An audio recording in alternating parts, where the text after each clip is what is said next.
Hi Henry, so could you give us a brief summary about this engagement? What sort of business is the client involved in and what were some of their objectives for us to meet? So our client is an Australian-based non-profit organization, and essentially their objective is to help increase the professional standards across the medical industry through certification and training programs. They decided to establish a foothold in the UAE so that they could provide their certification and training assistance here as well. So they established themselves in the DubaiHealthcare City free zone. So what were some of the different ways we assisted our clients in establishing themselves in UAE? So this engagement was quite long and difficult. There were a number of complications. A lot of this was due to our client answering to a board, and a board of directors needed to approve anything, obviously because they're a non-profit organization. So approval processes were really slow, as was getting certification requirements. Oftentimes whenever we received certification, at the point it arrived here, it was one of the directors' documents had expired, or a number of issues. It was me and about 4 other colleagues who worked on this project over the course of 2 years. So to summarize, we helped them get their business set up in DHCC, we helped them get a bank account, and we assisted get a visa.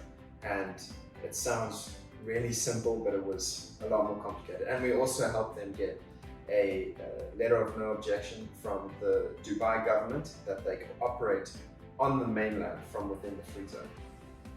Okay. And why do you think the client chose DHCC as their preferred jurisdiction?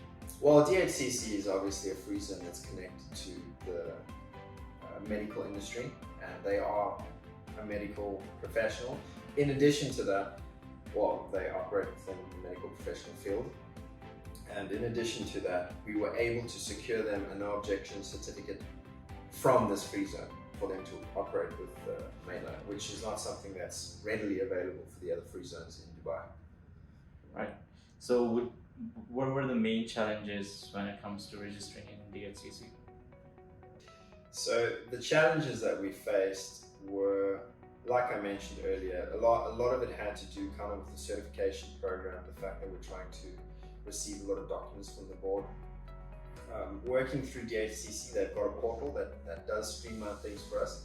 We had some slight difficulties knowing who to speak to at DHCC, because sometimes our relationship manager would change, or who we were talking to, depending on what we were looking to do, whether lease an office or whatever changed. So that made it a little difficult for us. But overall, we were kind of just stuck in between 2 places. That was trying to get the documents from the client on time to give it to DHCC, and trying to get the requirements from DHCC to give to the client. And then, separately to that was the bank account, which also required timely, notarized, certified documents that kept evolving and changing. It was so given all that, what would you think would be the highlights and key takeaways for anyone, let's say, who's looking to register in DHCC? So DHCC it's a well-respected free zone here in the UAE. It has access to really, really top-tier facilities.